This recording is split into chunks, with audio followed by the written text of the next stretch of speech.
Welcome to my brand new video format, a news show. Genius. This has been a monumental week in gaming. A slightly leaked GTA 6 trailer, Cyberpunk 2077 won an award, and Christopher Judge became Suge Knight at the Source Awards. What? I'm the man they call Crook, and this is the Crook Report. Like book report, but me. Our top story today deals with the release of the first Grand Theft Auto 6 trailer. I was a little skeptical about GTA 6 at first. I love the series, don't get me wrong, but this game did seem like it could be cursed. They had to follow up the most successful piece of media ever created. With a long development time, I started to wonder if maybe Rockstar was second-guessing their choices and perhaps cracking under the pressure. Then, someone hacked into Rockstar and released a whole shit ton of raw, uncooked gameplay, which was even confirmed to be real by Rockstar Games, and they were taking legal action. It seemed like nothing was going right for this game, and I was a little nervous for the trailer. Then on Monday, December 4th, Rockstar posted a video titled Watch Trailer 1, Tuesday, December 5th. Okay, I clicked it, why not? Let's see what the countdown is, and holy crap, is this the new trailer? The trailer dropped out of nowhere, prompting Rockstar to make an official whoops Butterfingers announcement.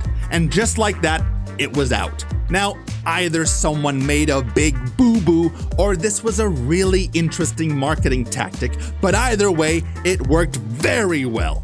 By the time the trailer was supposed to drop, it had already surpassed 100 million views, shattering records. Mr. Beast was furious. The internet went bananas. Some people loved it, some people hated it, which to me tells me that Grand Theft Auto is back, baby. Well, look who's back. In true GTA fashion, people were outraged. Even Elon Musk chimed in with, GTA is too violent for my poor little heart. I'm just too gosh darn nice. Or something like that. What a good guy. But even if it's too much for Elon, the GTA trailer did everything it was supposed to do. The Florida Man theme is just mwah. All the jabs at modern day society are there from Rockstar, which is exactly what we want to see, ladies and gentlemen. Of course, this is just a trailer, but so far, it looks fantastic. One small little catch to all of this is it's not releasing until 2025. That is a bummer. And it's also not scheduled for a PC release yet, but that doesn't bother me at all. I don't play on PC. I play on a specific console and spit on those who play a different one as if Sony or Microsoft could give two shits about me in the first place, like a real gamer. Speaking of playing on PC, The Day Before has just released in early access for $39 on Steam. The open world zombie survival MMO game from Fantastic was Steam's most wanted game, and after its early access release was fantastically shit on by thousands of gamers on Steam. Of the 10,000 Steam reviews so far, 8,500 of them are negative, saying this game has almost none of the features they were promised. With no open world elements, an unreliable buggy server that made playing online impossible, and no survival gameplay mechanics to be seen, people are saying this game is false advertising and a total scam, which prompted Fantastic to respond with, "Please stop saying we're scamming, and please forgive us for not doing the best marketing." Oh wait, not doing the best marketing? Was this all just a big misunderstanding? Maybe it just seemed like an open world MMO survival, but was never stated to be an open world MMO survival. The Day Before offers a uniquely reimagined journey into post-apocalyptic MMO open world survival. Post-apocalyptic MMO open world survival. Well, they definitely said MMO survival a bunch of times. That was definitely not the best marketing for a game that isn't that. I guess technically they did say it was reimagined, if reimagine means not that. That still doesn't stop the amount of hate this game is getting though. I bet they wish they could go back to the day before this game was released. Zing!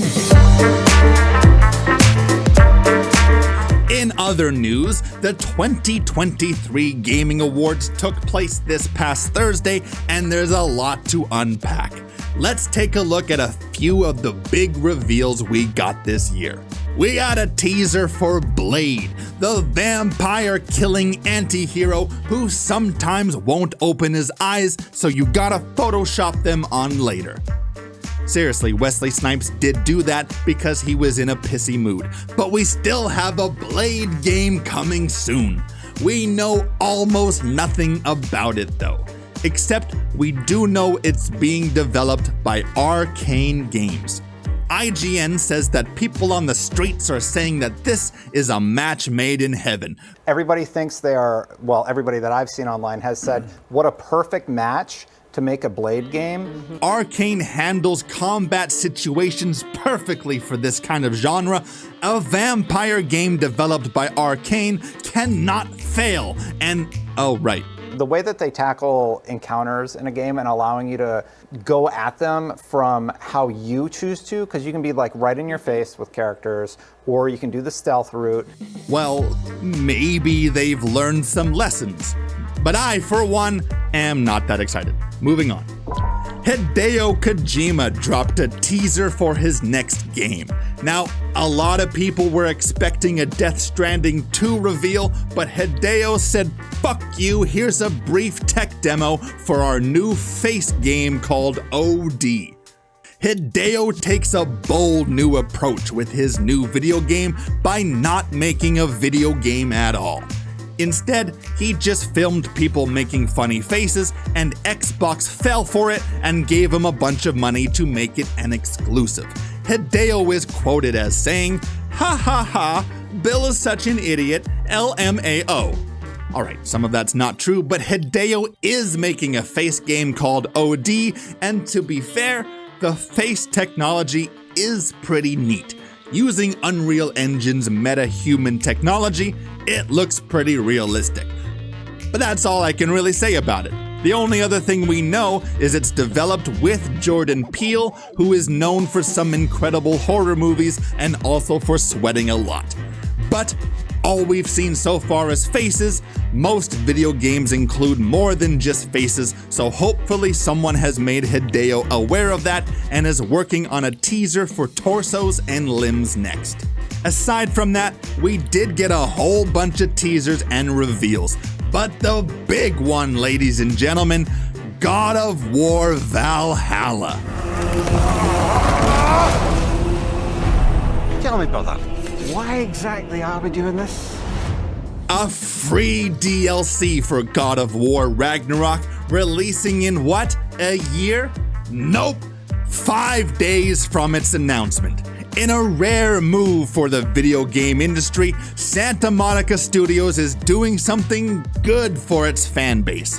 Now, as a general rule of thumb that I live by, I put zero loyalty or trust into any brand or business, no matter how well-meaning their intentions may seem. However, in this case, I applaud you, Santa Monica Studios, for doing something that focuses on the fan experience rather than profit margins.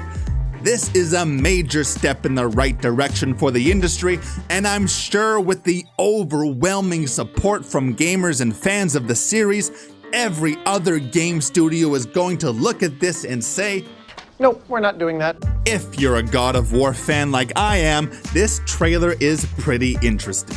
First, notice the old school God of War soundtrack.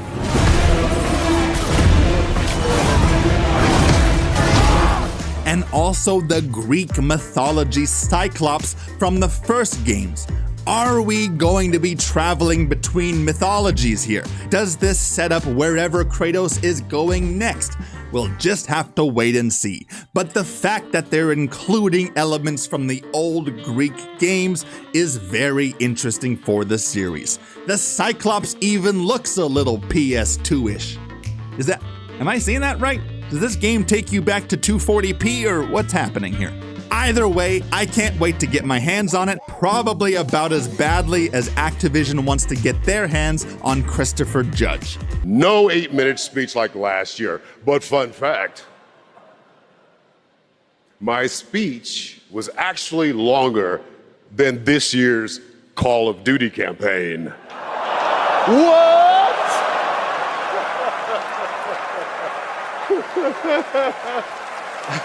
When it comes to the victors of the 2023 Game Awards, I can tell you everything you need to know in just 2 words. Alan Wake 2 and Baldur's Gate 3. Must-see gaming. That's more than 2 words. You didn't say 2 words, you said quick to the point. You just said I got 2 words. I was trying to think of 2 words. I could have said that. Okay. 2 words. Wake and Gate. That's 3 words. That's 3 words. Now you might be wondering, but Crook, what about Spider-Man 2? How many awards did they win? One of the most anticipated games of the year got exactly 0 of them. Not one, fucking nothing.